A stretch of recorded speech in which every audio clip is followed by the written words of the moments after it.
We are now entering the Mindanao region, and this partnership at maging continuous na maging kapamilya natin ang ating special guest na mamaya na introduce po natin ay yan po yung masasabi kong isang halimbawa ng pagiging patuloy na pagseserbisyo po ng aming brand sa ating publiko, because from the very start ang Regasco po is here to cater yun pong 90% of the volume in the Philippines, which is household consumer. Ito po yung mga pamilya sa bawat kusina.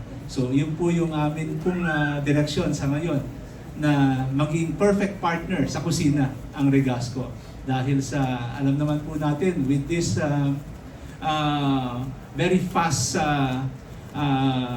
ating pagkuha ng mga balita, lalo-lalo na po ngayon, social media ay nandyan, ay nakikita namin na maliban doon sa sama-sama ang pamilya sa pagpapanood ng mga entertainment sa TV, ay ngayon ay mas marami na po sa kusina nagsasama-sama ang pamilya. So doon po ang amin pong direksyon sa ngayon ay ang maging perfect partner ng bawat pamilya sa kusina. So I wish to thank all of our friends. Kayo po yung mga kaibigan na rin namin at naging pamilya na rin, member of the family na rin po ng Regasco, ang ating mga kaibigang sa media. Maraming salamat po sa inyong pagdalos po ngayon. And also we want to thank our special guest po na nandito ngayon, si General Nick Torre. Sir, magandang araw po. Thank you sa pagdalo. At hindi po mangyayari itong event na to without the support of Miss Shirley Kwan. Ayan, dahil without her ay hindi po magiging memorable and ito pong activity natin ngayon.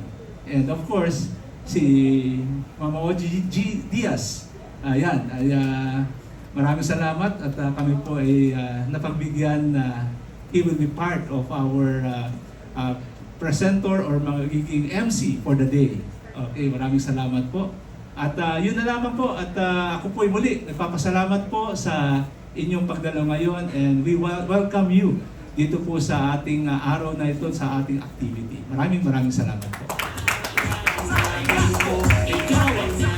Thank you very much, sir. Please take your seat na po, sir. Yan. That was